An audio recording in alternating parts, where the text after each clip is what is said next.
കേരളത്തിൽ അടുത്തൊരു തട്ടിപ്പ് പരിപാടി വന്നിട്ടുണ്ട്.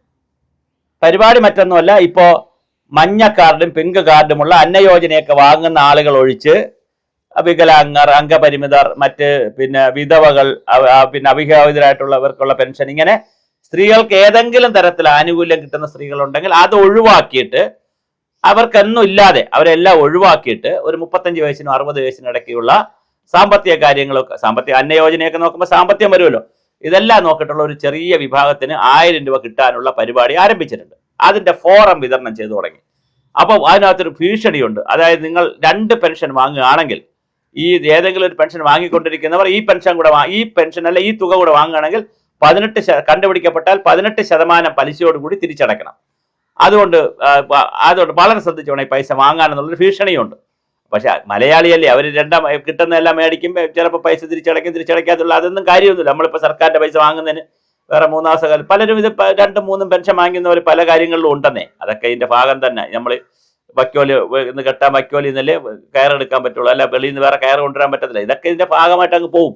ഇപ്പോൾ തൊഴിലുറപ്പുകാർക്ക് ജോലി കൊടുക്കുന്നു, എല്ലാ തൊഴിലുറപ്പുകാരും കൃത്യമായിട്ട് ജോലി ചെയ്യണോ, അതൊക്കെ ഇതിന്റെ ഒരു ഭാഗമായിട്ട് അങ്ങ് പോകും. തൊഴിലാളി വേതനം കൊടുക്കുന്നു, ഇതൊക്കെ ഒരു ആളുകൾ കൊടുക്കുന്ന ഗിഫ്റ്റ് മണിയല്ലേ, അതിനകത്തൊന്നും ബലം പിടിക്കേണ്ട കാര്യമില്ല. എന്തായാലും സർക്കാർ അടുത്തൊരു ഉടായ്പായിട്ടാണ് വന്നിരിക്കുന്നത്. ഇന്നിപ്പോൾ അപ്ലൈ ചെയ്യാൻ പറഞ്ഞിട്ട് എന്ന് കൊടുക്കുമോ, എത്ര മാസം കൊടുക്കുമോ, എത്ര വർഷം കൊടുക്കുമോ, കാരണം ഇതെല്ലാം മുടങ്ങൽ പരിപാടിയാണ്. കാരണം കെട്ടിട നിർമ്മാണ തൊഴിലാളികളുടെ ക്ഷേമനിധി എത്ര മാസമായിട്ടാണ് മുടങ്ങി കിടക്കുന്നത്.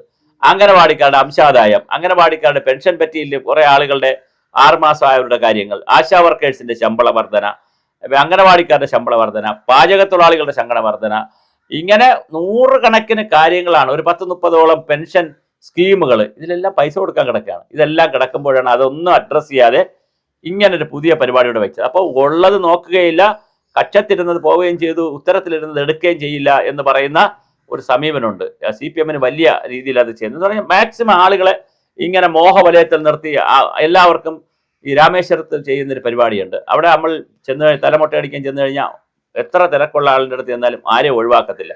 ഇരുന്നിട്ട് അയാൾ ബ്ലേഡ് കൊണ്ടുവച്ചിട്ട് അല്പം ഒന്ന് കട്ട് ചെയ്യും, തലമുടി ഒന്ന് കട്ട് ചെയ്യും, അല്ലെങ്കിൽ മീശ എന്തെങ്കിലും ഒരു സൈഡ് ഷേവ് ചെയ്ത് എന്തെങ്കിലും ചെയ്തിട്ട് പിന്നെ അവർ അവിടെ ഇരുന്നല്ലേ പറ്റുള്ളൂ. പിന്നെ വേറെ ന്യായം എഴിച്ച് പോകാൻ പറ്റൂ, നാളെ വന്ന് ചെയ്യാൻ പറ്റില്ല, അല്ലെങ്കിൽ അടുത്ത പ്രാവശ്യം ചെയ്യാൻ നോക്കാം, കാരണം കുറച്ച് കട്ട് ചെയ്ത് പോയില്ലേ എന്ന് പറഞ്ഞ പോലെ ആളുകളെ ഒരുതരം വട്ടടിപ്പിക്കുന്ന കുറേ പ്രോജക്റ്റുകൾ മറ്റിറങ്ങും. ഈ പൈസ എല്ലാം കൂടെ എടുത്ത് വളരെ ക്രിയേറ്റീവായിട്ടുള്ള ഉൽപാദനക്ഷമതയിൽ വളരെ ഒരു കുറച്ചധികം ആളുകൾക്ക് തൊഴിൽ കൊടുക്കുന്ന, സ്ത്രീകൾക്ക് തൊഴിൽ കൊടുക്കുന്ന മനോഹരമായ സ്ഥാപനങ്ങൾ തുടങ്ങാനുള്ള പണമാണ് ഇങ്ങനെ എടുത്ത് ദീപാവലി കുളിക്കുന്നത്. കിട്ടുന്നവർക്കും പരാതി. ഇനി 1000 രൂപ ഇപ്പോൾ കൊടുത്തു കഴിഞ്ഞാൽ ഒരു 6 മാസം കഴിയേണ്ട അവർ പറയും ഞങ്ങൾക്ക് 1000 തന്നോളൂ. അതിന്റെ ബഹളം. ഇത് കൊടുക്കാൻ കഴിയുമോ എന്നറിയില്ല, എത്ര കാലം കൊടുക്കുമെന്നറിയില്ല. ഇങ്ങനെ കുറച്ച് ഉടായ്പ പ്രോജക്റ്റുകൾ. ആരാണ് ഈ വോട്ട് കൂടുതൽ കിട്ടാൻ മാറ്റായിരിക്കും വോട്ട് പിടിക്കാൻ. പക്ഷെ പഞ്ചായത്ത് തെരഞ്ഞെടുപ്പിന് ഇത് ഏറ്റില്ല, ജനങ്ങളാരും ഇത് എടുത്തില്ല, അസംബ്ലി തെരഞ്ഞെടുപ്പിനും ആരും ഇത് എടുക്കാൻ പോണില്ല. അതുകൊണ്ട് വെറുതെ ഒരു പ്രോജക്റ്റിന് വേണ്ടിയിട്ടുള്ള ഒരു പ്രോജക്റ്റ് എന്നുള്ള നിലയിലാണ് ഇത് വിഷ്വലൈസ് ചെയ്തിരിക്കുന്നത്. അങ്ങനെ വെറുതെ ജനങ്ങൾക്ക് പൈസ കൊടുക്കേണ്ട കാര്യമില്ല. കാരണം അധ്വാനിക്കാൻ പറ്റുന്ന ആളുകൾക്ക് അധ്വാനിക്കാനുള്ള കാര്യങ്ങളും മറ്റ് ലോജിസ്റ്റിക് സപ്പോർട്ടുകളും, ഇപ്പം ഹോസ്പിറ്റൽ, സ്കൂള്, റോഡ്, വെള്ളം, വൈദ്യുതി തുടങ്ങിയ ഒരുപാട് ലോജിസ്റ്റിക് സപ്പോർട്ടുകൾ വളരെ ലളിതമായി കൊടുക്കുകയാണ് ചെയ്യേണ്ടത്. യാത്ര ചെയ്യുന്നവർക്ക് സൗജന്യം, അതുപോലെ അങ്ങനത്തെ ഉള്ള കാര്യങ്ങളൊക്കെയാണ് ചെയ്യേണ്ടത്. അതിന് പകരം നേരിട്ട് പൈസ കൊടുക്കുന്ന ഈ പരിപാടി ഫ്ലോപ്പായിരിക്കും. അതിൽ നിന്ന് നിങ്ങൾക്ക് ഒരു നേട്ടവും ഉണ്ടാകാൻ പോകുന്നില്ല.